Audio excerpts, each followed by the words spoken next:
కహాతీయులకు ఇలా, కహాతీయులకు ఇయ్యలేదు.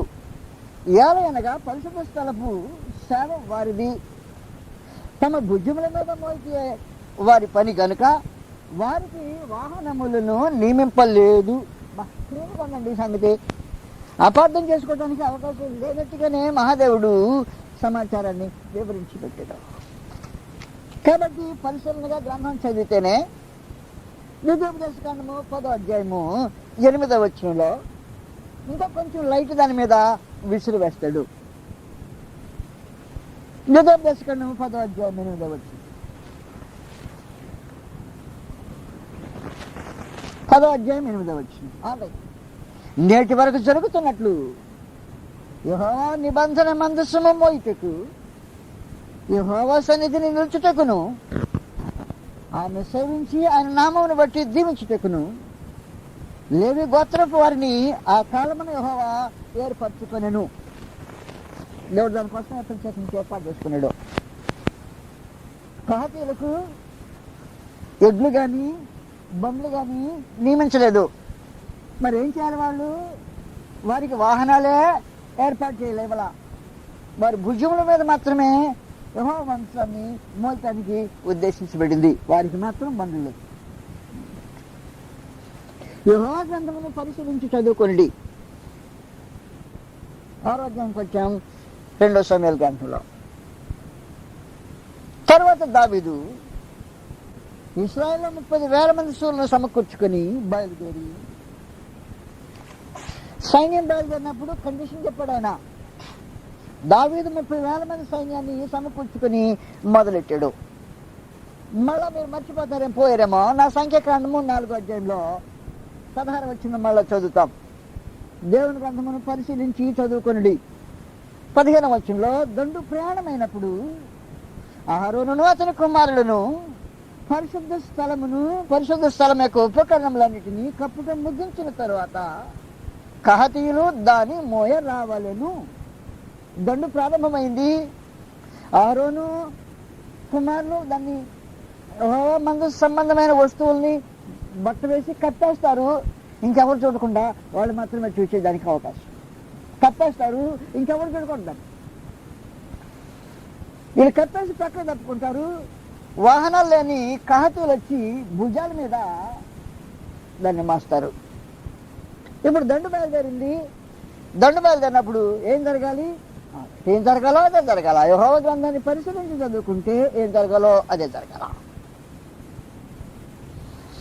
తర్వాత దావీదు ఇశ్రాయేలులో 30,000 మంది శూరులను సమకూర్చుకొని బయలుదేరి కెరూబుల మధ్య నివసించు సైన్యములకు అధిపతి యెహోవాను తన నామం పెట్టబడిన దేవుని మందసం అతన్ని తీసుకొని వచ్చుటకై తన యుద్ధున్న వారందరితో కూడా బయలా యెహూదాలో నుండి ప్రయాణమైన వారి దేవుని మందసమును అదిగో కొత్త బండి మీద ఎక్కించి, వాహనాలు లేవు, ఎక్కించవచ్చినా బండ్లు లేవు, ఎక్కించకూడదు. ఎద్దులు కట్టొచ్చినా లేదు. యెహోవా గ్రంథాన్ని పరిశీలించి చదువుకుంటే ఏం చేయొచ్చు అన్నమాట.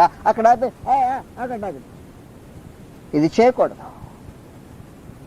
మన గ్రంథం పరిశీలించి చూడండి. ఏది చేయొచ్చో ఏది చేయకూడదో నీకు అర్థమైపోతుంది. చేయలా కాబట్టి ఏం జరుగుద్ది అదే జరుగుద్ది. దేవుని మందసము కొత్త బండి మీద ఎక్కించి గిబియాలో ఉన్న అభినాదాబు యొక్క ఇంట్లో నుండి తీసుకొని రాక అభినాదాబు కుమారును ఉజ్జాయిను కుమారులకు ఉజ్జాయిను అహోయును ఆ కొత్త బండి తోలి దేవుని మందసము గల ఆ బండి గిబియాలోని అభినాదాబు ఇంటి నుండి తీసుకొని రాగా అహోయు దానికి ముందర నడిచెను.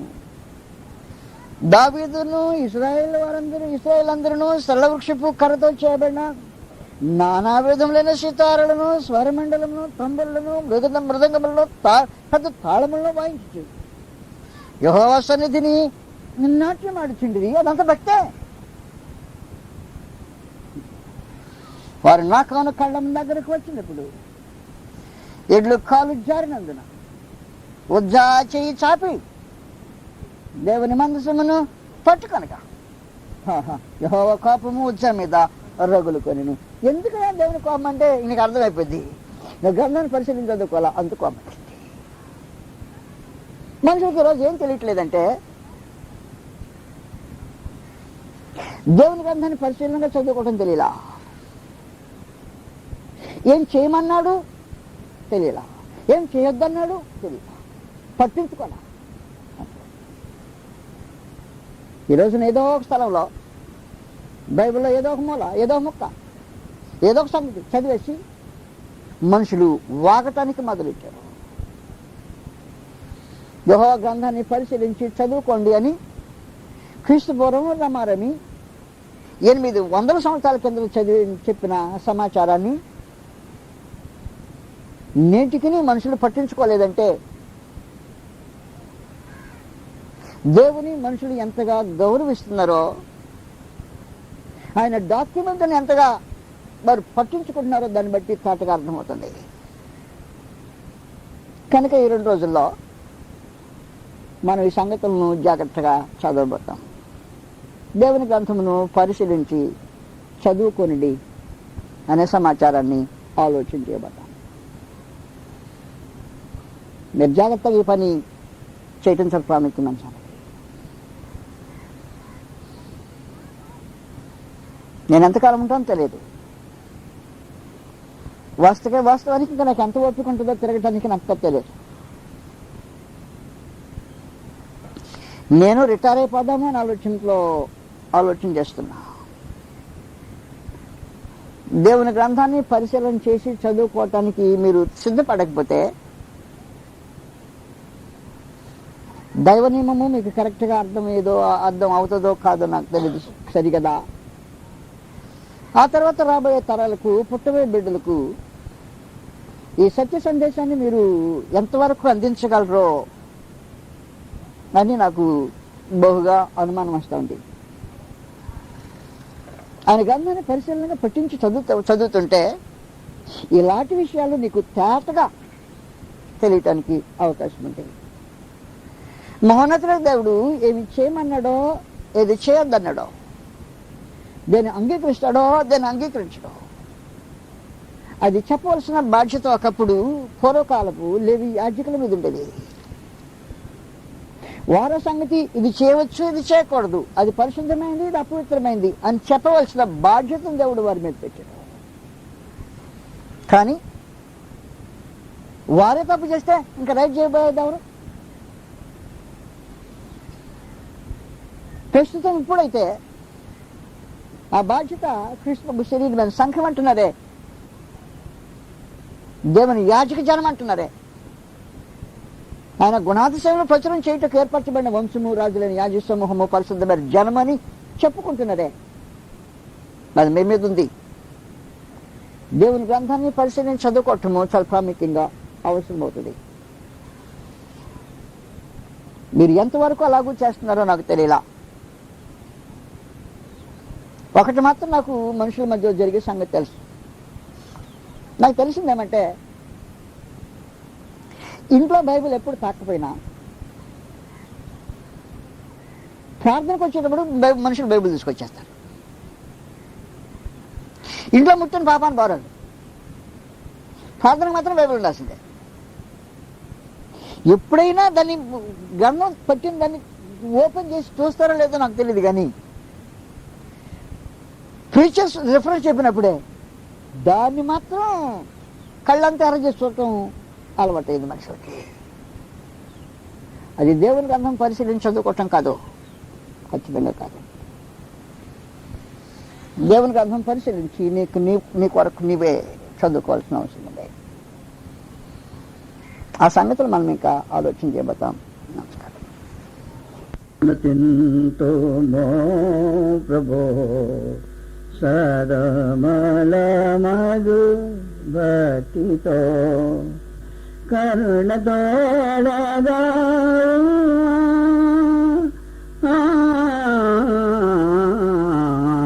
కరుణతోడగా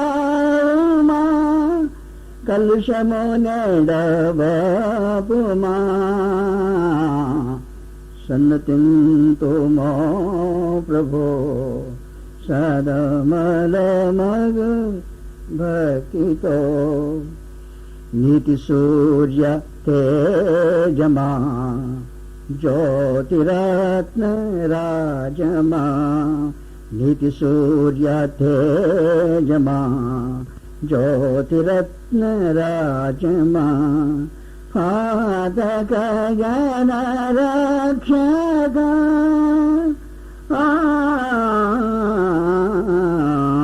పాదక జన రక్షక పతిత పవన నామక సన్నతింతు మో ప్రభో సదమల మధు భక్తితో మానవ సంరక్షక దీన జన పోషక మానవ సంరక్షక దీన జన పోషక దేవ మానవ నందన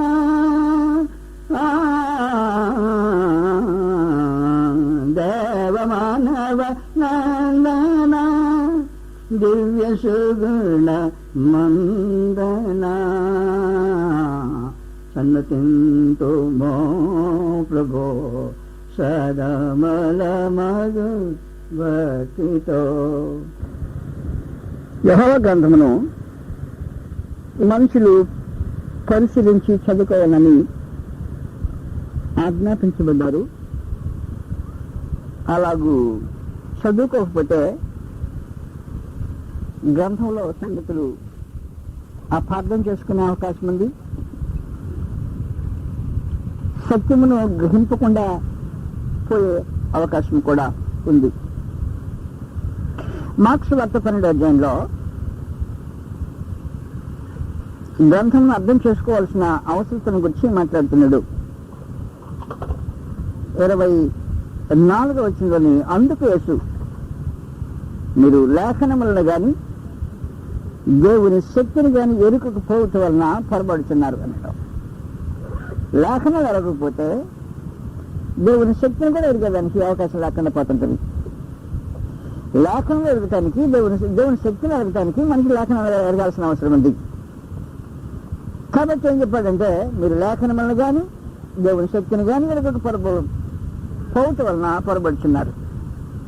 వారు మృతులుండి లేచినప్పుడు పెళ్లి చేసుకుని పెళ్లి చేయవాడు కానీ పరలోకమందున దూతల వనందురు వారు లేచినని మృతులను గురించిన సంగతి మోషే గ్రంథమందలి పదనగుడి గురించిన భాగంలో మీరు చదవలేదా అంటారు. మేము చదివాం కానీ ఇది పునరుద్ధానాల గురించి అని మాకేం తెలుసు అని మనం అన్నాం. కాబట్టి ఇప్పుడు దాన్ని చదవటం అనుకుంటూ చదివిన దానిలో ఉన్న సంగతిని గ్రహించడం మరొకంతో వారు మృతుల నుండి లేచినప్పుడు సంగతి మాట్లాడి 26వ వచనంలో వారు లేచెదరని మృతులను గూర్చిన సంగతి మోషే గ్రంథమందలి పొదను గురించిన భాగంలో ఉందిట. కానీ మోషేను గురించి మోషేను గురించి పొదను గురించిన సందర్భంలో మనం అనేక సార్లు చదువుతాం. మోషే గారు కొండ మీదకి వచ్చాడని అంతలోకి పొద మండుతుందని పొద కాలిపోలేదని అక్కడ నేను అబ్రహాము దేవుడిని ఇస్సాకు దేవుడిని యాకోబు దేవుడిని దేవుడు తెలియజేసే సమాచారం మనం చదివాం. కానీ దాని అర్థం మనకు తెలియలేదా? దాని అర్థం ఆయన చెప్తున్నాడు మీరు చదవలేదా అన్నాడు. ఎందుకు చదవలేదు మేము? కానీ అక్కడ మృతుల పునరుద్ధానం ఉంది ఆ సంగతి మీద చదవలేదా అన్నాడు. మాకు అట్ట తెలియలేదా అని మనం. కనుక గ్రంథం మనం చదివేటప్పుడు దైవ సందేశము గ్రహించడం చాలా ప్రాముఖ్యమైన ఉద్దేశం అవుతుంది. మనుషులు తన సొంత ఉద్దేశాన్ని లోపల చొప్పించడానికి ప్రయత్నం చేయకుండా అసలు ఉన్నది ఉన్నట్టుగా అది ఏం చెప్పిందో చెప్పినట్టుగా గ్రహించగలిగితే దేవుని శక్తి మనకు అర్థమవుతుంది, లేఖనాలు అర్థమయ్యేదానికి అవకాశం ఉంటుంది. అప్పుడు వివరించిన ప్రభువుని యేసు ఆ భాగంలో దేవుడు నేను అబ్రహాము దేవుడను ఇస్సాకు దేవుడను యాకోబు దేవుడని అతనితో చెప్పాను. ఆ మాటకు అర్థమంతా ఆయన అప్పుడు అది పునరుద్ధానం ఉంది అట. ఆ మాటకు అర్థం ఆ మాటకు అర్థం అంటే ఆయన మృతులు లేపుతాడు అని అర్థం ఉందట. పునరుద్ధానం ఉంది అని ఒక అర్థము, ఆయన మృతులను లేపుతాడు అని ఒక అర్థం ఉందట. ఆ సంగతి మీరు చదవలేదా అని అడిగాడు. మేము గ్రంథం ఎందుకు చదవలేదండి? కథ బాగానే తెలుసు మాకు, కానీ దానిలో ఉన్న సందేశం ఎరగలేదా అని. ఇప్పుడు సందేశం ఎరగాలంటే ఆ గ్రంథం దానంతటిగానే చదివితేనే మనకు అర్థం కాదు. కొత్త నిబంధనలు చూస్తే కానీ ఆ సందేశం అది అనే సంగతి మనకి అర్థమయ్యేదానికి అవకాశం లేకుండా మిగిలిపోయింది.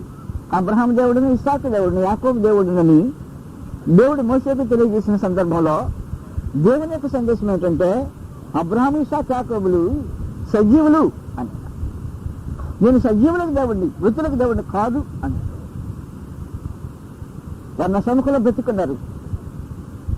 చనిపోయారు కదా, అబ్రహాము చనిపోయాను అన్నాడు ఇశ్రాయేలు. ప్రభు నేస్తో మాట్లాడుతూ నీకు ఇంకొన్ని 50 ఏళ్ళు లేవే, అబ్రహాం చూసావా, అబ్రహాం చనిపోయాను, ప్రవక్తలు చనిపోయారు అని. అబ్రహాము ప్రవక్తలు చనిపోయిన మాట వాస్తవమే, కానీ భౌతికం దేహాలు పోగొట్టుకున్న మాట వాస్తవం. కానీ వారు మృతులు కారు అనే సమాచారము తెలుసుకోవటానికి పాత నిబంధనలోనే ఉంది పునరుద్ధానాన్ని గురించి సమాచారం అన్నట్టు. అందువల్ల సద్దుకాయలు పునరుద్ధానాన్ని నమ్మేవాళ్ళు కాదు, కానీ దాన్ని సెన్స్ చేసిన కొద్దిగా గ్రహించిన పరిశీలన మాత్రము పునరుద్ధానం ఉందని కొంచెం పట్టుకుని వెళ్తుండేవాళ్ళు. గ్రంథం గ్రహించి సంగతులు అర్థమవుతుంటాయి. అయితే మొత్తానికి కొత్త నిబంధనలు రాయబడిన సమాచారము గురించి ఇప్పుడు మనము పేతురు మాట్లాడిన పాత నిబంధన ప్రవచనాలకు ఎండార్స్మెంట్ చేశాం. తన 2 పత్రికలకు తాను చెప్పుకున్న సమాచారం గురించి చూసాం. పేతురు రాసిన పత్రికలు అన్నిటికీ పౌలు యొక్క ఎండార్స్మెంట్ చూసాం. ఇప్పుడు కొత్త నిబంధనలో మిగిలిన కొన్ని భాగాలు ఉన్నాయి. వాటిలో సువార్తలు మిగిలి ఉన్నాయన్నమాట. సువార్తల్లో 3 సువార్తలకు సంబంధించి లోక గారి ఎండార్స్మెంట్ రాసేస్తాడు. లోక సువార్త 1వ అధ్యాయంలో మొదటి నుండి ఘనత వహించిన దేవపిల్ల ఆరంభం నుండి కన్నులారు చూచి వాక్య సేవకులైన వారు అపోస్తులు అన్నమాట. మనకు అప్పగించిన ప్రకారము మన మధ్యన నెరవేరిన కార్యములను గురించి వివరముగా రాయుటకు అనేకులు పూనుకున్నారు. ఓహో, కాబట్టి మత్తయి మార్కులు ఆటోమేటిక్ గా రచనలోకి వచ్చేసారు అన్నమాట. అనేకులు పూనుకున్నారు గనక నీకు ఉపదేశింపబడిన సంగతులు నిశ్చయముగా జరిగినవని నీవు తెలుసుకుంటకు వాటన్నిటినీ మొదటి నుండి తరచి పరిష్కారంగా తెలుసుకుని నేనును నీ పేరట వీటిని గురించి వరుసగా రచించుట చెప్తామని యోచించుతుంది. కాబట్టి మత్తయి మార్కులకు సంగతి చెప్పేసా. ఈ 3 ఒక సమకాలిక గ్రంథాలు. యోహాను సువార్త ఈ కాలంలో రాయబడింది కాదు. యోహాను సువార్త చాలా లేటుగా, ఆలస్యంగా రాయబడిన గ్రంథం. దాదాపుగా అపోస్తలులు అందరూ చనిపోయిన తర్వాతనే యోహాను తన రచనలకు పూనుకున్నాడని చరిత్ర వాస్తవాలు తెలుస్తుంటాయి. కాబట్టి మత్తయి, మార్కు అనేవారు దాదాపుగా ఈ కాలం వాళ్ళే. మార్కు, లోకాలు ఇద్దరు కలిసి అపోస్తలుని పౌలుతో పనిచేస్తుంటారు. మొదటి 2వ దశలో తిమోతి పత్రికలో 2వ తిమోతి 4వ అధ్యాయము 11వ వచనంలో లోక మాత్రమే నా యొద్ద ఉన్నాడు, మార్కుని వెంట పెట్టుకుని రమ్ము. కాబట్టి లోక ఉన్నాడు, మార్కు ఎంత వస్తాడు, మార్కు వస్తే లోక మార్కులు కలుసుకుంటారు అన్నమాట. దాదాపుగా అపోస్తలుడైన పౌలు లోకాను మార్కుని కలిపాడు. కాబట్టి తన పత్రికల గురించిన మా సంగతులు మాట్లాడైపోయినాక మార్కు లోక నా దగ్గర ఉన్నాడు. ప్రస్తుతం ఎవరిని తీసుకురా, ఎక్కడికి? మార్కుని తీసుకురా. అప్పుడు మార్కు లోక ఇద్దరు కలిసి ఉంటారు అన్నమాట. లోక తన రచన రాసేటప్పుడు నేను మాత్రమే కాదు రాస్తుంది, అనేకులు పూనుకున్నారు. అనేకులు పూనుకున్న ఈ సందర్భంలో ఎంతమంది పూనుకున్నారో నాకు తెలియదు, కానీ మనకు లభించిన వరకు క్రీస్తు ప్రభువుని గురించి రాసిన సమాచారము ఇద్దరు రాసింది మన దగ్గరకు వచ్చింది. 1 మత్తయి, 2 మార్కు.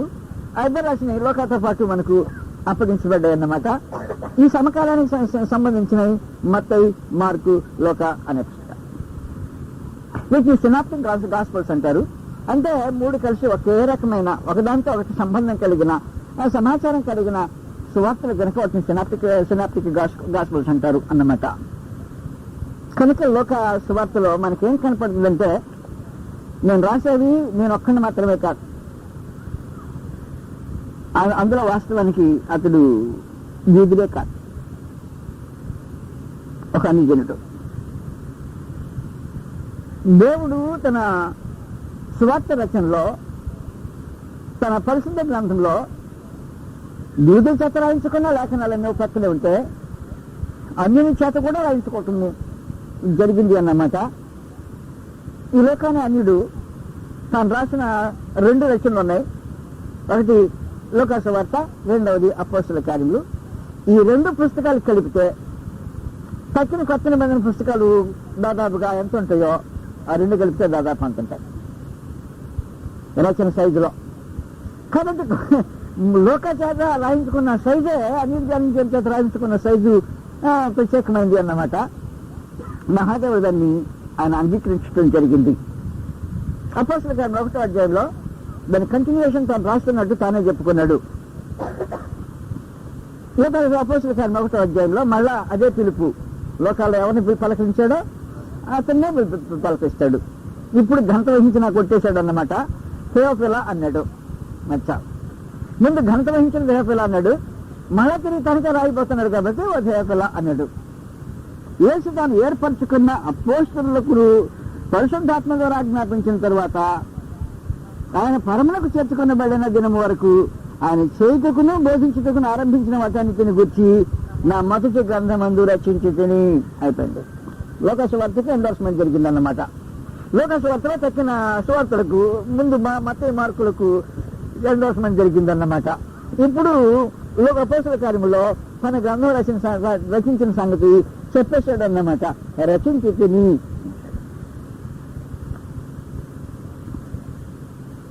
యోహాను సువార్త లేటుగా రాబడిన సువార్త. నేను మీకు ముందుగా తెలియజేసినట్టే దాదాపు అప్పటికి క్రీస్తు ప్రభువుని ఇచ్చిన మనుషులు ఎవరు సజీవంగా లేనట్టే. అపోస్తలులు మాత్రం దాదాపుగా అందరూ చనిపోయారు, కవులతో పాటు సమస్తమైన వాళ్ళు. అప్పటి వరకు రాయబడిన లేఖన భాగాలు అన్ని పేతురు పత్రికలు, ప్రత్యేకించి సువార్తలు, పౌలు యొక్క పత్రికలన్నీ వగరాలన్నిటికీ ఎండార్స్మెంట్ జరుగుతుంటాయి. యోహాన్ గారు తన రచనను దాదాపుగా క్రీస్తు శకము 90వ సంవత్సరంలో రాస్తాడు. బ్రతికున్నది లేకపోతే ఎట్లా రాస్తాడు? ఏంది నువ్వు మాట్లాడే మాటకు అర్థం ఉందా? ప్రశ్నకు అర్థమైతే ప్రశ్న అడగాల. 96వ సంవత్సరంలో ప్రశ్న గ్రంథం రాశాడు. బ్రతికున్నదని అడుగుతాడంటే అర్థం లేని మాట. బ్రతకపోతే సచ్చినది ఎట్లా రాస్తాడు? బ్రతికుండే రాశాడు. అసలు దీర్ఘకాలం, అసలు వాస్తవానికి వారి మధ్యలో ఉండే ఆలోచన ఏమో తెలిసిన, అతడు చావడని అనుకునేవాళ్ళు అంతే. మరి వాళ్ళు అనుకున్నారంట. యోహాను సువార్త 21వ అధ్యాయం.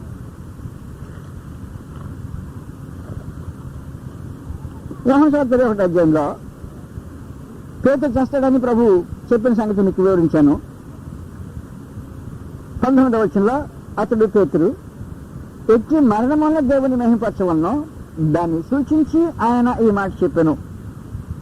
ఇట్లు చెప్పి నన్ను వెంబడించమని అతడితో అనెను. పేతురు వెనుకకు తిరిగి, కాబట్టి ప్రభువుని యేసు పేతురు ఇద్దరు కలిసి ముందుకు నడుస్తున్నారు. వీళ్ళిద్దరు ముందుకు నడిచేటప్పటికి చూపు వెనకేసాడు అన్నమాట. వెనకేసేటప్పటికి ఆ కుర్రాడు కనపడ్డాడు. అతను సంగతి తనకు పుట్టుద్ది ఎప్పుడు చూసినా. భోజన పంక్తిని ఆయన రొమ్మును అనుకొని, ప్రభువా నిన్ను అప్పగించేవాడు ఎవడని అడిగిన వాడునైనా శిష్యుడు తన వెంట వచ్చుట చూచెను. పేతురు అతన్ని చూచి, ప్రభువా ఇతని సంగతి ఏమగనని యేసుని అడిగాను. యేసు, నేను వచ్చే వరకు అతడు నిండుట నాకిష్టమైతే అది నీకేమి అన్నాడు. ఆ సంగతిని దాకా నేను మీకు వివరించాను. నీవు నన్ను వెంబడించబడిను. కాబట్టి ఆ శిష్యుడు చావడని అనమాట సహోదరులో ప్రచురమాయను. ఈయన చావడయా అనుకున్న సహోదరులు. నేను వచ్చే వరకు అతడు ఉంటే నాకు ఇష్టమైతే నీకేమీ అని అడిగాడు. అది ఆ ప్రశ్నకు వారి వ్యాఖ్యానం అది. చావడం అనుకున్నారంట. కానీ వాక్యం వివరణ తర్వాత వివరించబడుతుంది. అయితే చావడని యేసు అతనితో చెప్పలేదు, అది కథ. కానీ నేను వచ్చే వరకు అతనితో నాకు ఇష్టమైతే అది నీకేమి అని చెప్పాను. కాబట్టి వాస్తవానికి దీర్ఘకాలం బ్రతుకుతాడు, చావడనే భావనే ఉండింది. అతడు దీర్ఘకాలం బ్రతికేవాడు అనే మాట ఆశ్చర్యమైపోయింది. అపోస్తలుల్లో ఆయన కుడి పర్సన్ ఒకడు, ఎడమ పర్సన్ ఒకడు కూర్చుండాలని కోరుకున్న ఇద్దరు అన్నదమ్ముల్లో ముందు ఒకడు తెచ్చాడు. అందరికంటే ముందు చనిపోయి చంపబడ్డవాడు. ఆఖరిగా మిగిలినవాడు అతడే వెళ్ళేవాడు. కాబట్టి కుడి పర్సన్ ఎడమ పర్సన్ లాగా కనపడతా ఉంటుంది దొరకనే మనకి. దానికి మనం అలా చెప్పటం వాస్తవానికి దీర్ఘకాలం బ్రతికాడు. కాబట్టి యోహాను సువార్త రమారమి క్రీస్తు శకం 90 సంవత్సరము ప్రాంతంలో జరిగింది, దానికి ముందు జరిగింది కాదంటారు పండితులు ఏకంగా. కాబట్టి తన పత్రికకు తాను ఎండార్స్మెంట్ రాశాడు. మొదటి యోహాను సువార్త 20వ అధ్యాయం 30-31 వచనాల్లో తన రచన దైవ ప్రేరేపితమైన రచన అని స్థాపించడానికి ఈ మాటలు అతడు వినియోగించాడు. మరియు అనేకమైన ఇతర సూచక క్రియలను యేసు తన శిష్యుల చేశాను, అవి ఈ గ్రంథాన్ని గురించి మాట్లాడాడు అన్నమాట. రాయబడి ఉండలేదు. కానీ యేసు దేవుని కుమారుడైన క్రీస్తు అని మీరు నమ్మునట్లును, నమ్మి ఆయన నామమందు జీవం పొందినట్లును ఇవి వ్రాయబడి ఉండను ఉన్నాయి అని చెప్పేశాడు. ఆ గ్రంథ రచన యొక్క ఉద్దేశం గురించి మాట్లాడాడు. కాబట్టి సువార్తలకు అన్నిటికీ అయిపోయింది, అపోస్తల కార్యానికి అయిపోయింది, యోహాను గారి సువార్తకు అయిపోయింది, పౌలు రచనలకు అయిపోయినాయి. ఇంకా యోహాను గారి రచనలు బ్యాలెన్స్ లో మిగిలిపోయాయి పత్రికలు. మొదటి యోహాను పత్రిక 2వ అధ్యాయంలో డాక్యుమెంట్ మళ్ళా దాని గురించి మాట్లాడుతున్నాడు. రాసిన సంగతి చెప్తున్నాడు, ఎందుకు రాశానో అని వివరిస్తాడు.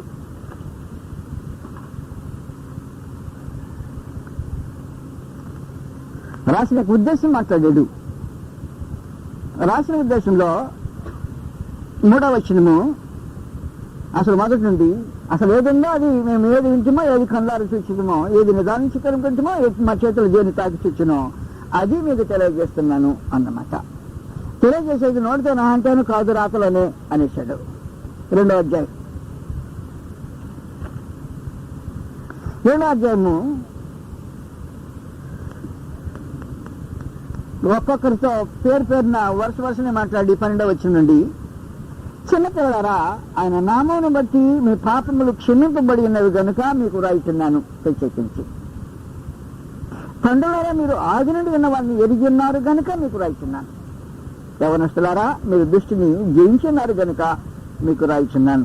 కాబట్టి రాస్తున్న సంగతి రచన కేవలం బోధ కాకుండా రచన దైవ ప్రేరేపితమైన రచన కాదు, ఉద్దేశించబడింది సమాచారము తెలియచేసడం. రాసిన సంగతి మొదటి యోహాను పత్రికకు ఎండార్స్మెంట్ జరిగిపోయింది. 2వ యోహాను పత్రిక వచ్చాం. 2వ యోహాను పత్రికలో ప్రత్యేకించి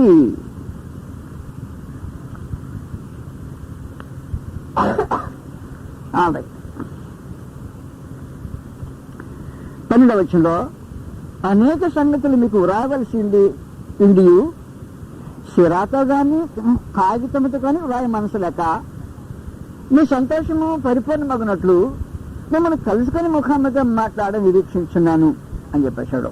ప్రస్తుతం రాశాను అన్నమాట. ప్రస్తుతం రాశాను కానీ ఇంకా డీటెయిల్స్, ఇంకా వివరాలు కావాలంటే మీతో మనం ముఖాముఖిగా మాట్లాడాలనుకుంటున్నా. రాసిన మాట వాస్తవమే, రాసిన సంగతి చెప్పేసి ఈ సంగతులు మీకు రాయవలసి ఉండియు అన్నాడు. ఈ సంగతులు మీకు రాయాల్సిందే. నేను చిరాతో కాగితంతో ప్రస్తుతము కొద్దిగా రాశాను. 3వ యోహాను పత్రికలో 9వ వచనంలో నేను సంఘమునకు ఒక సంగతి రాసి తిని అనేశాడు.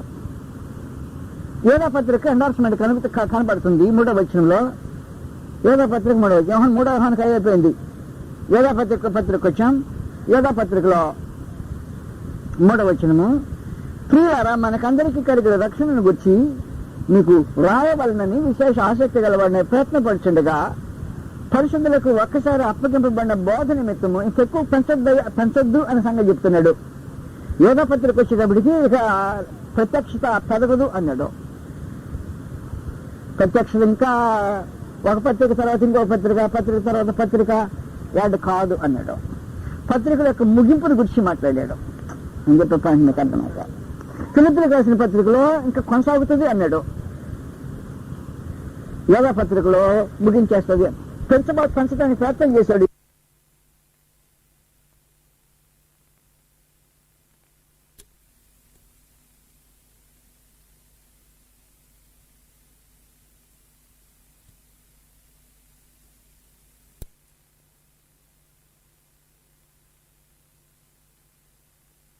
పంచడానికి ప్రయత్నం చేశాడు కదా. మనకందరికీ గల రక్షణ అనే అంశాన్ని గుర్చి రాసి పంచాలనుకున్నాడు. ఇంకా సమాచారాన్ని పరిశుద్ధాత్మన్నాడు అంతమైపోయింది, క్లోజ్ డౌన్ అనేసాడు. ఫిలిప్పీయులకు 3వ అధ్యాయంలో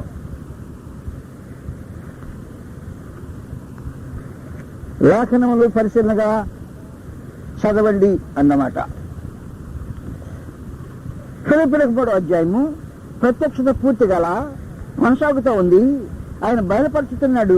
పత్రికాముఖంగా పత్రికలు రావాల్సిన అవసరం ఉంది అనే సమాచారం తెలియజేశాడు. 13వ వచనం, సహోదరులారా, నేను ఇదివరకే పట్టుకుని ఉన్నానని తలంచుకొనను. అయితే ఒకటి చేయుచున్నా, వెనుక ఉన్నవి మరిచి ముందున్న వాటి కొరకు బేగిరపడుచు క్రీస్తునందు ఉన్నతమైన దేవుని ఉన్నతమైన పిలుపు వలన కలుగు బహుమానము పొందవలని గురి వద్దకే పరిగెడుతున్నాను. కాబట్టి మనలో పరిపూర్ణమైన వారమందరము ఈ తాత్పర్యము కలిగిందము. అప్పుడు దేనిని గూర్చి అయినను మీకు వేరు తాత్పర్యము కలిగి ఉన్న ఎడల అదియూ దేవుడు మీకు బయలుపరచును. అంటే అర్థం ఏంటి? ప్రత్యక్షత కొనసాగుతుంది అని అర్థం. ఈ పత్రిక రాసిన తర్వాత ఇంకా వస్తాయి ఈ సమాచారాలు అని అర్థం. ఇంకా ప్రత్యక్షత ఏదైనా ఉంటే దేవుడు మీకు ప్రభు మీకు బయలుపరుస్తాడు అని చెప్పాడు. కానీ ఈ బయలుపరిచే కార్యక్రమం లాగుతున్నాడు యోధా గారు. ఇంకో దానికి స్కోప్ కలిగిస్తా ఉన్నాడు అన్నమాట. మనకందరికీ కలిగిన రక్షణ అనే అంశం మొదలెట్టాడు. ఈ రైతానికి ఇంకోటి రావాలి వాస్తవానికి. కానీ పరిశుద్ధాత్మ అన్నాడంట అయిపోయింది. నేను మీకు ఏ సంగతులు బోధించుతున్నావు వాటన్నిటినీ గాయకొన వలనని మీరు వారికి బోధించుడు అనే కార్యక్రమం ముగిసిపోయింది. ఇంకా దాన్ని పెంచొద్దు, నా ప్రోగ్రాం ముగించుతున్నా అని చెప్పడానికి పరిశుద్ధాత్మ యోధా దగ్గర ఈ కార్యక్రమం జరిగించాడు. మనకందరికి రక్షణ కలిగే రక్షణ గురించి మీకు రాయవలనని నేను చెప్పేది మీకు అర్థం అవుతుంది. అసలు విశేష ఆసక్తి గలవాడిని ప్రయత్నం పడుతుండగా అక్కర్లేదుక పరిశుద్ధులకు ఒకసారి అప్పగించేశాను. ఆ బోధ నిమిత్తమే పోరాడమను, ఇంకా పెంచుకుని వెళ్ళే కార్యక్రమం లేదు అన్నట్టు. కాబట్టి గ్రంథానికి ఏం చేసేదంటే ముగింపు తీసుకొచ్చేస్తున్నాడు అన్నమాట. ముగింపు తీసుకుని వచ్చి ఇంక పెంచొద్దు, పరలోకమందు భూమి మీద నాకు సర్వాధికారం ఇవ్వబడి ఉన్నది అనే సమాచారము సువార్తల్లో అందించబడింది. కాబట్టి మీరు వెళ్ళి సమస్త శిష్యులుగా చేయండి, తండ్రి యొక్క కుమారుని యొక్క పరిశుద్ధాత్మ యొక్క నామమునకు బాప్తిస్మం ఇవ్వండి అనే అపోస్తల కార్యక్రమము ముగించబడింది. నేను మీకు ఏ సంగతులు ఆజ్ఞాపించుతున్నాం వాటన్నిటిని గైకొన వలన వారికి బోధించుడి అనే పత్రికల సమాచారము ఆఖరికి ముగింపుకు వచ్చింది. ఇంకొక బిట్ ఉంది, ఇదిగో నేను యుగ సమాప్తి వరకు సదాకాలం మీతో ఉన్నాను అనే బిట్ ఉంది. యోధా పత్రిక వెంటనే ఆ బిట్టు తగులుద్ది. అది ప్రకటన గ్రంథం. ఈ ప్రకటన గ్రంథం వచ్చిన తర్వాత ఆఖరి గ్రంథం అని చెప్పటానికి ఆయన మాటలు మాట్లాడాడు. 3వ వచనంలో సమయము సమీపించినది గనుక ఈ ప్రవచన వాక్యములు చదువువాడును అన్నమాట. వాటిని విని ఇందులో వ్రాయబడిన సంగతులు గైకొని వాడును ధన్యుడు. ఇదిగో నేను యుగ సమాప్తి వరకు సదాకాలం మీతో కూడా ఉన్నాను అనే మాటను నెరవేరుస్తున్నా అని చెప్పడానికి. కాబట్టి మొట్టమొదటి వచనంలోనే ఈ సంగతులు ఆయన వివరించాడు. యేసుక్రీస్తు తన దాసులకు కనపరచుటకు దేవుడు ఆయనకు అనుగ్రహించిన ప్రత్యక్షత. ఈ సంగతులు త్వరలో సంభవింపనైనవి. ఆయన తన దూత ద్వారా వర్తమానం పంపి తన దాసుడైన యోహానుకు వాటిని సూచించెను. అతడు దేవుని వాక్యమును గుర్చి యేసుక్రీస్తు సాక్ష్యమును గుర్చి తాను చూచిన మట్టుకు సాక్ష్యం ఇచ్చెను. అది ఇచ్చామంటున్నాడంటే సమయము సమీపించింది, ఆఖరి దానికి వచ్చేసాం. మహోన్నతులకు దేవుని గ్రంథము ఒక ముగింపుకు వచ్చేసింది. దీనికంటే పెంచేదానికి అవకాశం లేదు. ఆ గ్రంథాన్ని ముగించేటప్పుడు దీంట్లో ఏం కలపొద్దో జాగ్రత్త, దీంట్లో ఏం కలపొద్దు, ఇంకా దీంట్లో విషయం తీసేద్దు. ఇదే ప్రత్యక్షత. ముగింపులో ఆ కార్యక్రమం మాట్లాడుతున్నాడు. 22వ అధ్యాయము 18-19 వచనాలు ప్రకటన ముగించే కార్యక్రమము అన్నమాట. ఈ గ్రంథమందున్న ప్రవచన వాక్యములను విను ప్రతి వానికి నేను సాక్ష్యం ఇచ్చినదేమనగా, ఎవడైనను వీటితో మరి ఏదైనా కలిపిన ఎడల, ఏది కలపడానికి లేదు అన్నమాట.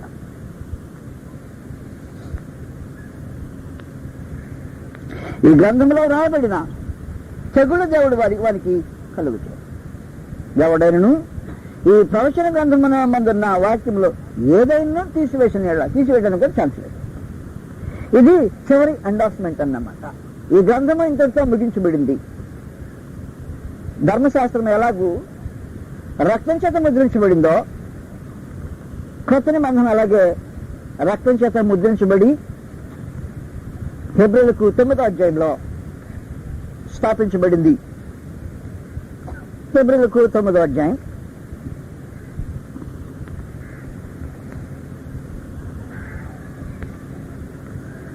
16వ వచనం నుండి 15వ వచనం కొత్త నిబంధన గురించిన సమాచారం. ఈ హేతువు చేత మొదటి నిబంధన కాలంలో, అది పాత నిబంధన 9:15, మొదటి నిబంధన కాలంలో జరిగిన అపరాధముల నుండి విమోచనము కలుగుటకు ఆయన మరణం పొందినందున పిలువబడిన వారు నిత్యమైన శ్వాసమును గురించిన వాగ్దానము పొందిన నిమిత్తము ఆయన కొత్త నిబంధనకు మధ్యవర్తి అయి ఉన్నాడు. మరణ శాస్త్రం ఎక్కడ ఉండునో అక్కడ మరణ శాస్త్రం రాసిన వారి మరణము అవశ్యము. ఆ శాస్త్రము రాసిన వాడు మరణము పొందితేనే అది చెల్లును. కాబట్టి ఇప్పుడు కొత్త నిబంధనని క్రీస్తుబాబు రాసిన మరణ శాస్త్రంగా పరిశుద్ధాత్మ వర్ణించాడు. కొత్త నిబంధన మరి చెప్తున్నా క్రీస్తుబాబు రాసిన మరణ శాసనం. ఆ మరణ శాసనం రాసిన వాడు చనిపోయాడు. చనిపోయాడంటే అర్థం ఏంటంటే, ఇక అది ఎలాగూ రాయబడిందో దాని ప్రకారమే కోర్టు తీర్పు ఇస్తుంది అన్నమాట. వీళ్ళమ యొక్క పరిస్థితి అది. దాన్ని మామూలు భాషలో వీళ్ళనామా అంటాం. బైబిల్ భాషలో మరణశాసనం అన్నాడు. లా భాషలో కూడా, లా యొక్క చట్టబద్ధమైన భాషలో కూడా మరణశాసనమే అంటారు దాన్ని. వీళ్ళనామా పేరు మరణశాసనం. ఆ మరణశాసనము చనిపోయిన వాడు, మేము రాసిన వాడు చనిపోవాలి. చనిపోతే అది అమల్లోకి వస్తుంది. చనిపోయినంత కాలము మరణశాసనము ఉన్నా దానికి ఎలాంటి విలువ ఉండదు. కాబట్టి క్రీస్తు యొక్క కొత్త నిబంధన ఆయన మరణం చేత ముద్రించబడింది అని సంగతి చెప్పాడు. పూర్వకాలపు ధర్మశాస్త్రం ఎలాగూ రక్తం చేత ముద్రించబడిందో, క్రీస్తు యొక్క మరణశాసనము ఆయన రక్తం చేతనే ముద్రించబడింది. దానికి ఏమని పేరు పెట్టాడంటే, ఇది నా రక్తం వలనైనా కొత్త నిబంధన. ఈ రక్తం చేత ముద్రింపబడిన ఈ గ్రంథము అది అలాగూ తెరవబడి గ్రంథంలో రాయబడిన ప్రకారం మృతులు తీర్పు పొందుతారు అన్నాడు.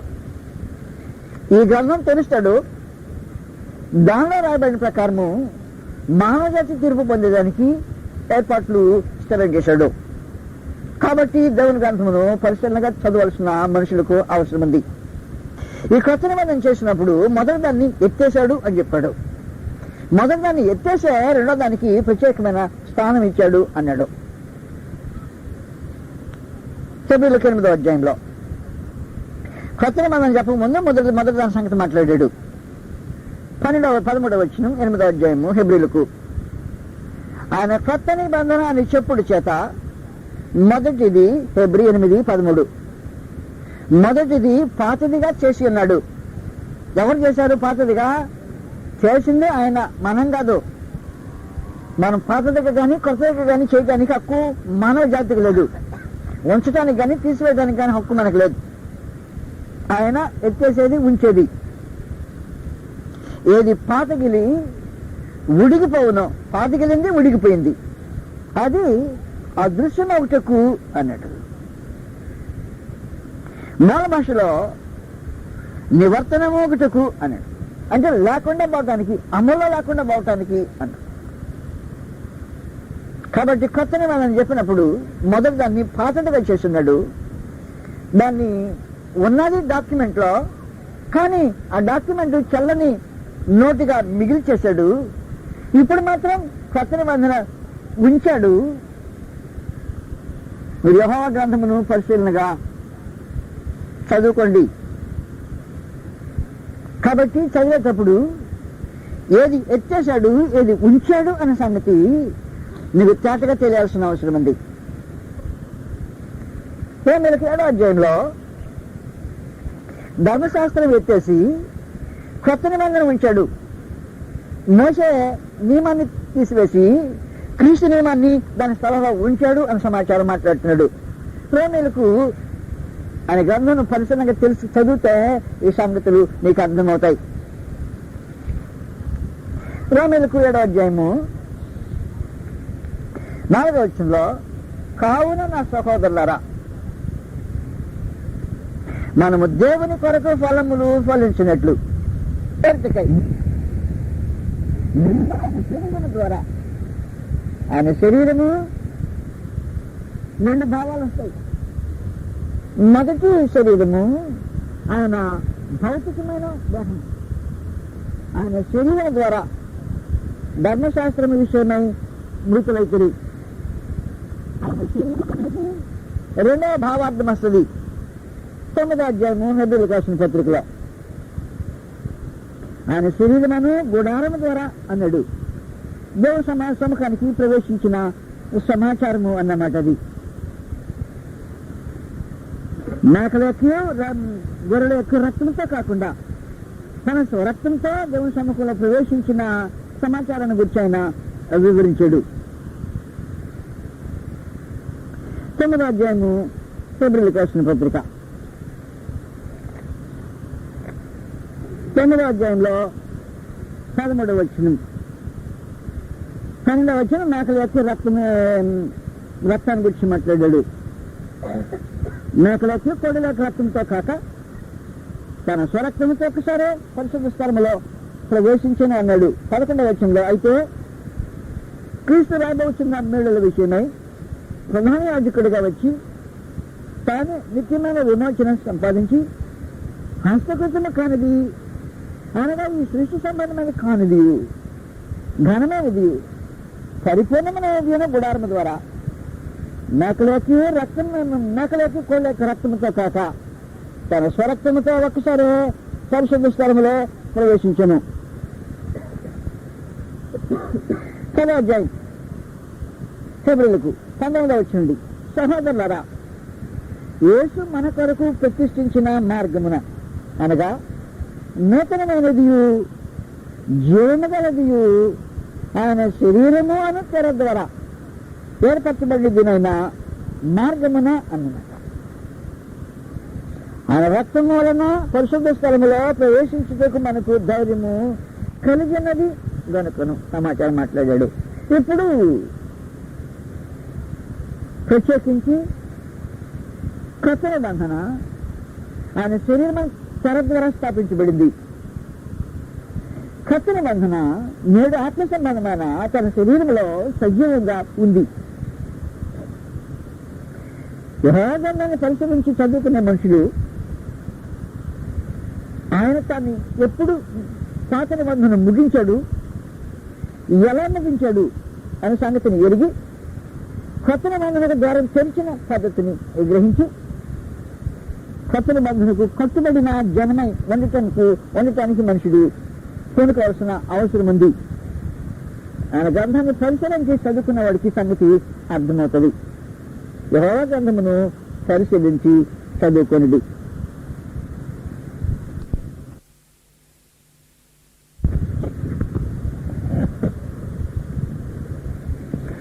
యెహోవా గ్రంథమును పరిశీలించి చదువుకొనిది.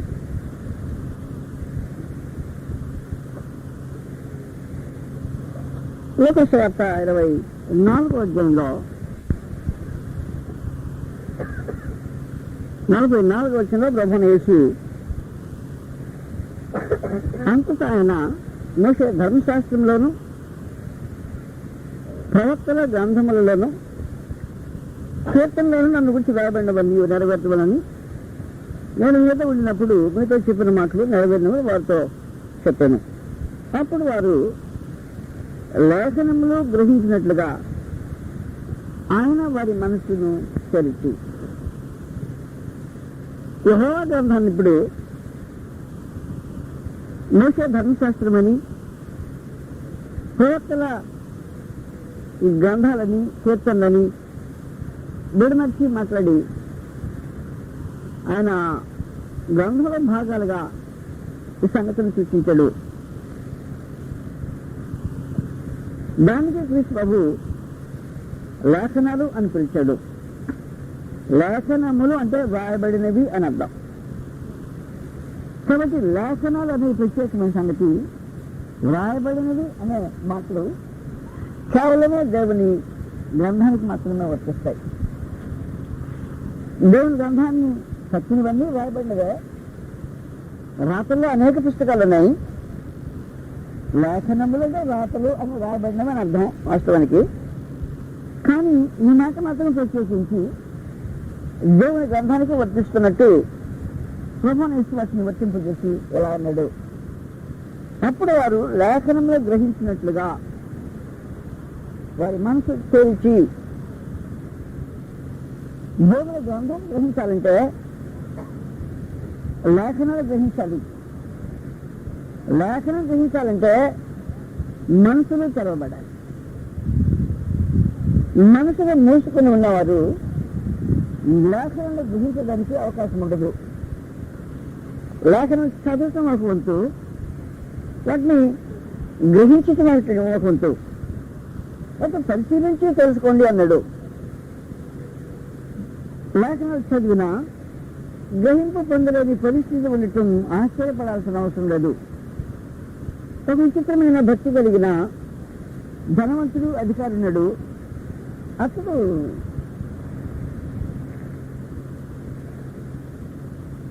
ఒక దేశం నుంచి మరో దేశం ప్రయాణం చేస్తున్నాడు. అప్పట్లో 8వ అధ్యాయంలో ప్రత్యేకించి మనం ఒక వ్యక్తిని చూస్తుంటాం. లేఖనం పరిశీలించి చదువుతున్న మనిషే. లేఖనం పరిశీలించి చదువుతున్న మనసులో తెరవబడాల్సిన అవసరం ఉన్నట్టు ఇక్కడ మనకు గ్రహింపవుతుంది. అపోస్తలుల కార్యం 8వ అధ్యాయంలో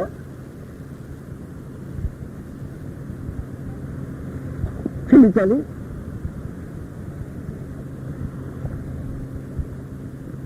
8వ అధ్యాయము 26వ వచనం నుండి చదువుతుంటాం. 26వ వచనం నుండి ప్రభుదూత ఫిలిప్పుకు ఆజ్ఞాపిస్తున్నాడు. నువ్వు లేచి దక్షిణముగా వెళ్ళి యెరూషలేము నుండి గాజాకు పోవు అరణ్య మార్గమున కలిసి పొమ్మని ఫిలిప్పుతో చెప్పగా అతడు లేచి వెళ్ళను. అప్పుడు ఐగుప్తీయుల రాణి అయినా కందాకే కింద మంత్రి ఆమె ధనాగారమంతటి మీదనున్న ఐగుప్తుడైన నపుంసకుడు ఆరాధించుటకు యెరూషలేమునకు వచ్చిండెను. అతడు తిరిగి వెళుతూ తన రథం మీద కూర్చుంది ప్రవక్త యెషయా గ్రంథము చదువుతుండెను. ఈ మాటలు మనం యెషయా గ్రంథంలో చదివాం. ఏమని? యెహోవా గ్రంథమును పరిశీలించి చదువుకోండి అనే మాట యెషయా గ్రంథంలో చదివాం. ఇతను చదివేది ఎక్కడ? యెషయా గ్రంథంలో చదువుతున్నాడు. పరిశీలించి చదవటానికి ప్రారంభించాడు. అతడు దూరదేశం ప్రయాణం చేస్తూ ఉన్నాడు. చిన్న మనిషి కాదు. వాస్తవానికి లేఖనాలు పరిశీలించి చదువుకోవటము అతనికి అవసరం లేదు. భౌతికంగా ఆలోచన చేస్తే పేదవాడు కాదు, అల్పుడు కాదు. కానీ యెరూషలేము నుండి గాజాకు వెళ్తున్నాడు. గాజా ఫిలిస్తీన్ల దేశం. ఫిలిస్తీన్లకు ముఖ్య పట్టణంగా ఉంది గాజా. యూదా దేశం నుంచి ఫిలిస్తీన్ల దేశపు హద్దులోకి వెళ్తున్నాడు మనిషి. చాలా దూరం ప్రయాణం చేస్తున్నాడు. అందులో రథంలో ప్రయాణం చేస్తున్నాడు. అతని వేరే అంటే ఉద్యోగ హోదాలు వగేరా సంగతులు అక్కడ వర్ణించబడ్డాయి. మాట్లాడినప్పుడు ఐగుప్తీయుల రాణి అయిన కందాకే కింద మంత్రి అయి, పైగా ఆయన ఫైనాన్స్ మినిస్టర్ అన్నమాట. మామూలు మంత్రి అయి ధనాగారం మీద అధికారి అన్నవాడు. అవసరమా దేవుని గ్రంథం చదవటం? అలాంటి మనిషికి అవసరమా? ఫైనాన్స్ మినిస్టర్కి అవసరమా? దీని మీద ఎవరికైనా అవసరమే. యెహోవా గ్రంథం పరిశీలించి తెలుసుకోండి అని మహాదేవుడు ఆజ్ఞ ఇచ్చిన తర్వాత నువ్వు మహామంత్రివో లేకపోతే ధనాగారం మీద అంతటి మీద అధికారివో తెలుసుకోవటం చాలా ప్రాముఖ్యంగా అవసరం. గ్రంథాన్ని పరిశీలించి మంత్రులైనా చదవాల్సిన అవసరం ఉంది. చదువుతున్నది పరిశీలనతో తన శ్రద్ధ ఆశ్చర్యమైన శ్రద్ధ. తన ప్రయాణం వేస్ట్ చేయడానికి ఆలోచించేలా. చాలా దీర్ఘకాల ప్రయాణం. యెరూషలేములో ఆరాధన, తిరిగి తన ఉద్యోగానికి వెళ్ళేది గాజాలో ఉన్న తన రాణి యొక్క ఆస్థానం. దాని గ్రంథం తెరిచాడు. పరిశీలనగా చదవటం ప్రారంభించాడు. అయితే వాస్తవం ఏం జరగాలంటే పరిశీలనగా చదివేవాడి మనోనేత్రము వెలిగించబడాలి. వారి మనసులు తెరవబడాలి. మనసులు తెరవబడకుండా దైవ సందేశము సరిగ్గా గ్రహించడానికి అవకాశం ఉండదు.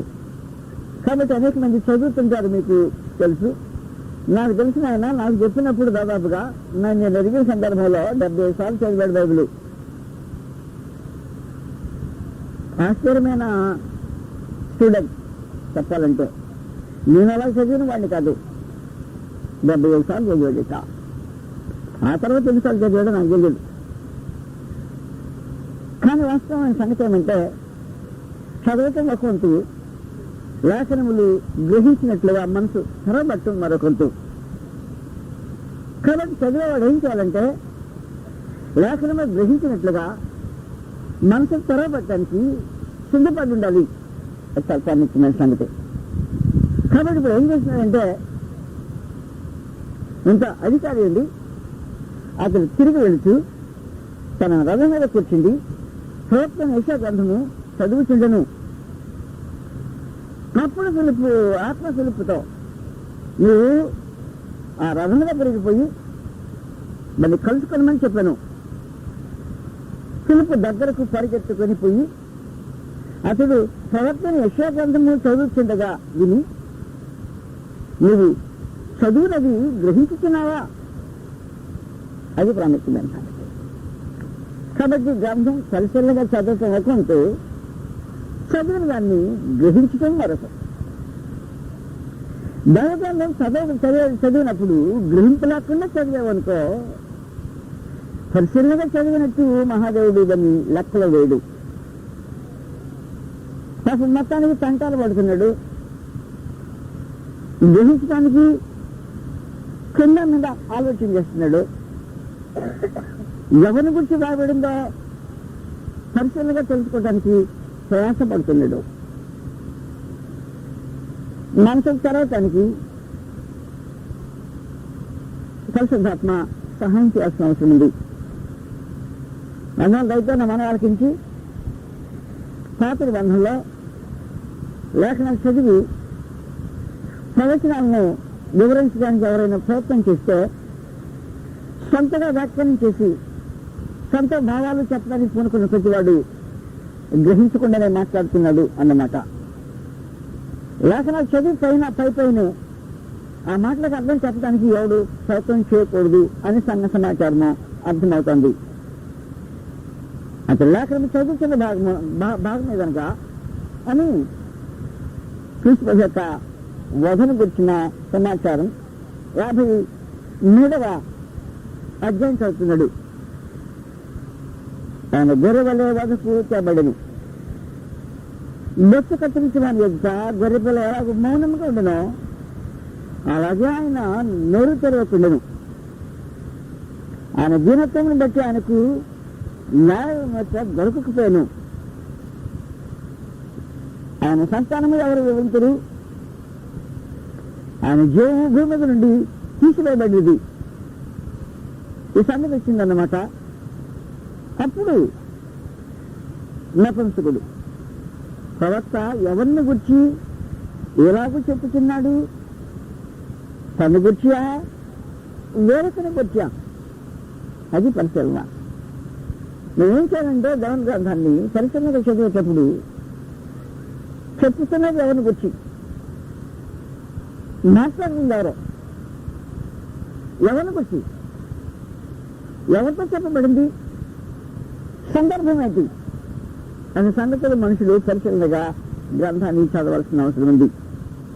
ఇలాంటి విమర్శనాత్మకంగా చదవలేదనుకో అది ఆయన గ్రంథాన్ని పరిశీలనగా చదివినట్టు కాదు అన్నమాట.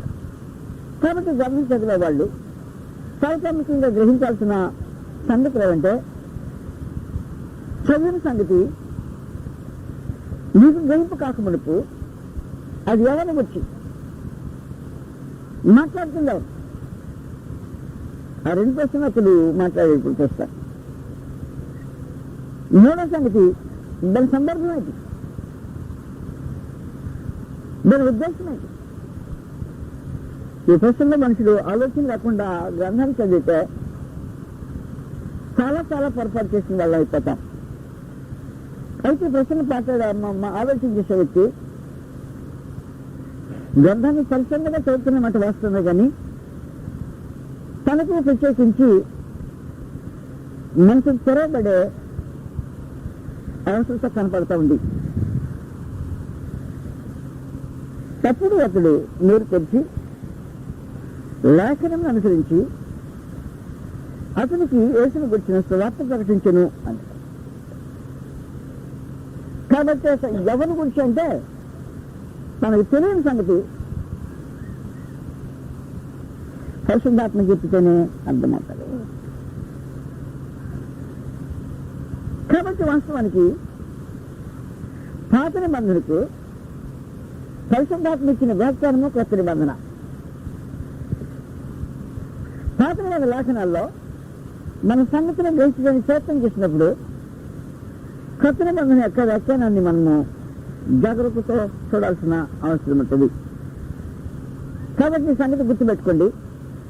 పాత నిబంధన గ్రంథము అందులో ప్రత్యేకించి ప్రవచనాలు చదివేసి అక్కడికక్కడే వ్యాఖ్యానం చేయడానికి మనుషులు ప్రయత్నం చేయకూడదు. అలా ప్రయత్నం చేసిన ప్రతిసారి మనుషులు తప్పుగా వ్యాఖ్యానం చేయటం జరిగింది. పాత నిబంధనలో మీకు తెలియని ప్రవచన భాగాలకు వ్యాఖ్యానము, భావార్థము, లేకపోతే దాని తాత్పర్యము, దాని ఉద్దేశము, దాని చర్చనీయాంశము అనే సంగతిలో కొత్త నిబంధన వివరించడానికి ఉద్దేశించబడింది.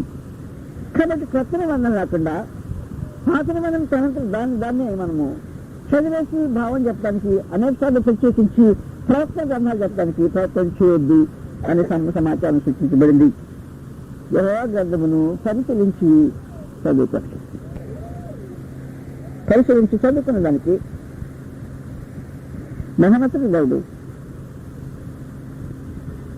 పరిశుద్ధాత్మ యొక్క వ్యాఖ్యానంగా మన చేతిలో కొత్త నిబంధన ఉంది. ఈ లేఖన భాగం చదువుతున్నాడు నపుంసకుడు, భక్తుడు, పరిశీలకుడు, గ్రంథం అర్థం చేసుకొని ప్రయత్నం చేస్తున్నవాడు. ఈ రోజున మనకు మరొకరు వచ్చి దాని అర్థం ఇదేం చెప్పేదానికి అవకాశం ఉండదు. ఆ లేఖన భాగము క్రీస్తు ప్రభువుని గురించి తెలియజేయబడిందన్న సంగతి కొత్త నిబంధనలో ఉండే మనుషులకు అర్థమవుతుంది. ఆ సంగతి వివరించబడుతుంది.